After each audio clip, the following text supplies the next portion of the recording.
Everybody, welcome back. Today we're going to do Frank Frazetta's Death Dealer issue number 5, I guess. Yes, 5. This is the wraparound cover from Frank Frazetta. It's beautiful. It's probably the only reason that I'm buying these comics, which is not a really good reason to buy this comic. But I have a surprise for you guys. Well, I surprised myself. Or better yet, I was surprised by this comic. So without further ado, let's dive in and I talk you through it. So this is not the regular team on the Death Dealer book. This is written by Torunn Gr, if I'm saying that correctly, and Diego Galindo and a lot of other people. And it takes place somewhere. Well, somewhere probably on land, and I'm not sure where this is, but it's these people are from Ubron or of Ubron. I mean, that's probably the name of the city. I'm not entirely sure. And there is people coming towards the city, and this young boy is praying, "Salt in my veins, salt in my hearts," and he, offers something from himself to the goddess of the sea. And the goddess of the sea talks to this octopus thing. It's called Theo. And she says, "What is it today, Theo?" "More silver, my lady." And she says, "He is sweet. What does the boy want?" "He wants me to stop the Trajan ships from coming from the south. Another of many wars of men. The boy is right to be afraid. They will not survive the raid." And but it seems that the Tratons are also praying to this sea goddess, sea witch, for, I don't know, boons, I guess. They have other gods that they pray to, and they are offering her the bestest of wine. And if that's not helping, they're offering, the first daughter of the King Linnorn in the sea witch honor. So they throw overboard, and we see all this wine dissipating. And so Theo says, "Will you help them?" "Well, the boy's prayers are true, but man war and man die, and the sea does not choose who to drown.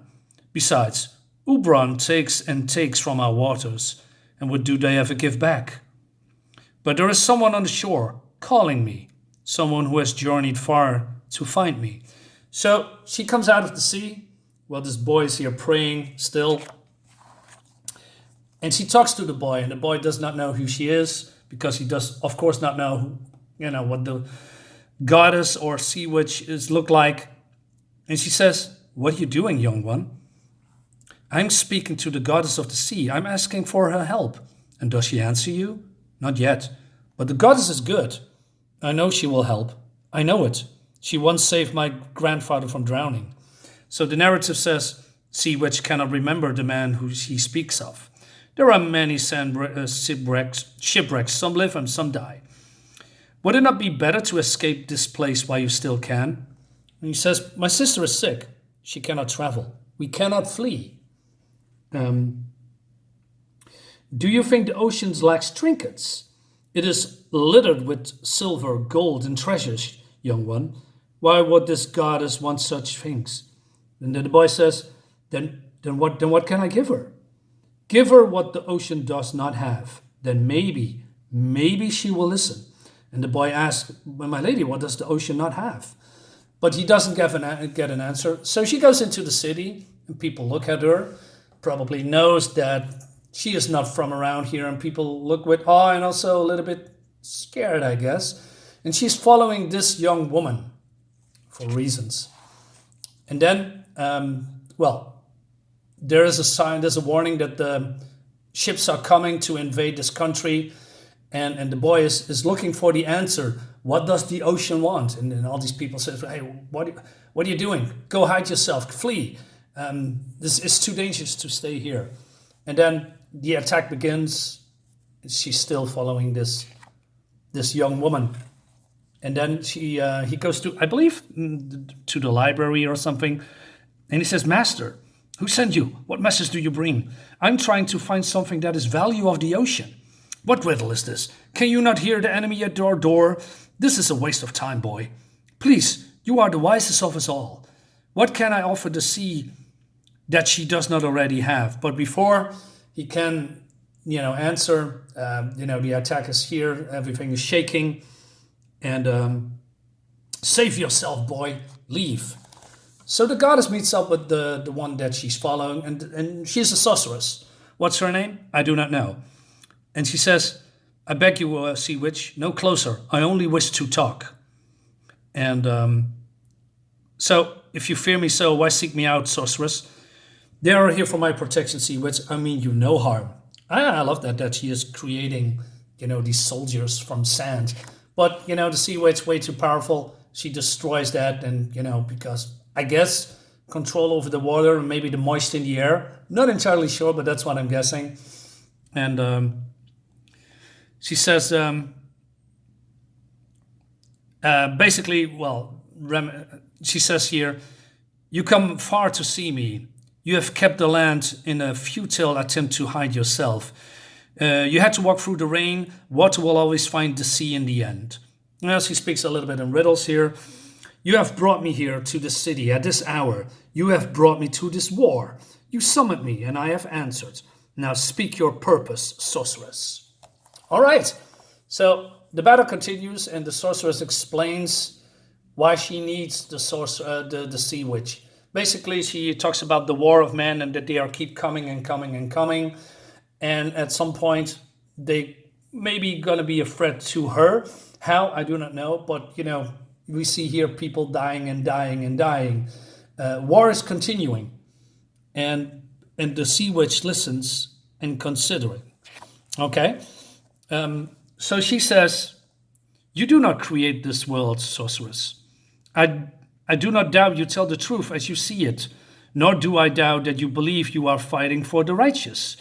That is what everyone thinks. Just look around you. Both prey and predator fight for their lives. It's the paradox of life.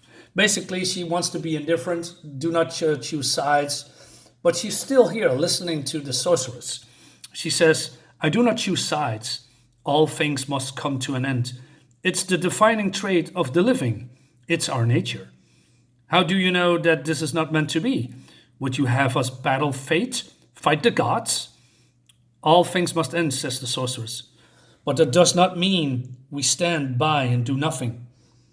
Does not the prey defend itself against those who would kill it? Why does we have this power if not to fight? If not defend the realm?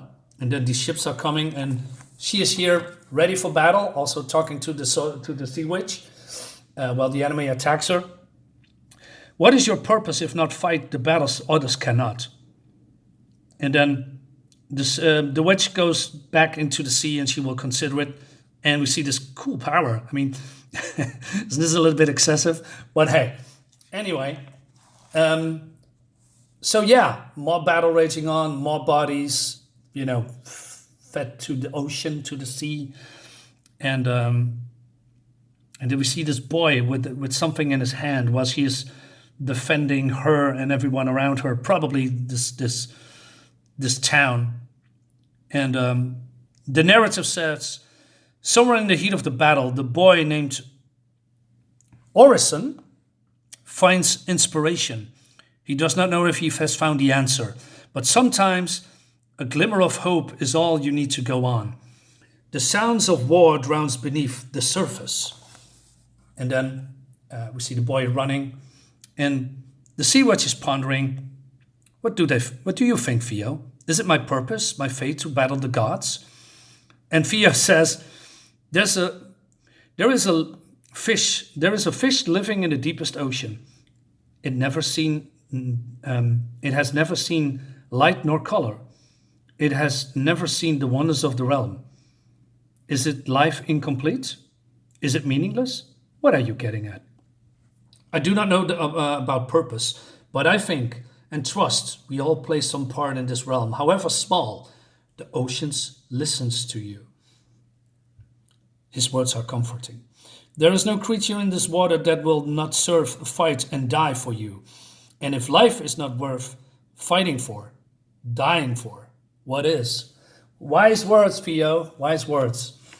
But then the young boy does a prayer, and then the enemy attacks, and then this bridge explodes, and the body of the boy falls into the water found by the sea witch.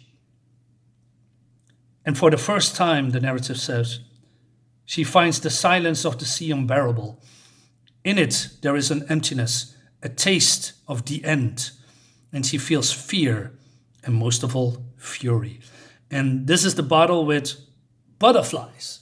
So what does the sea not have? Well, creatures that lives above the sea. It's really cool done if you think about it. So she takes action and she attacks the enemy. Well, if you can call it the enemy, because, well, people make war all the time. There's no good or bad or right or wrong to a certain degree. And yeah, but she's getting hit by the by one of these. What is these guys called? Let me double check real quick. I forget. All right. Tratons or Tratons. And she is not invulnerable or immortal, I guess, because she can bleed. But then her power is so overwhelming that, well, they do not stand a chance, and they are, being brought down into the bottom of the sea to drown. And, well, you can see what's happening here. It's great stuff. She's way too powerful. I love it. And then at the end, I will fight sorceress for the living and for the dead.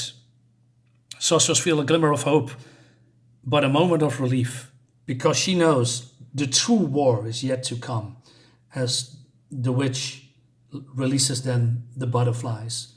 And that's the end. I must say, oh, wait a minute. So at the end, we see beautiful looking covers. I really like this one.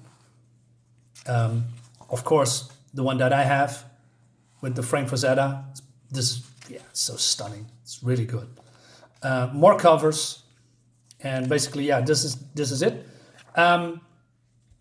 I must say, this is probably the best Death Dealer comic that I've read, and it's all because there is a different writer on the team, and I didn't expect that when I just got this book and I wanted to read it. I thought to myself, okay, this is going to be another of those comics that I'm going to rag about and be mad about how the protagonist is a whiny bitch.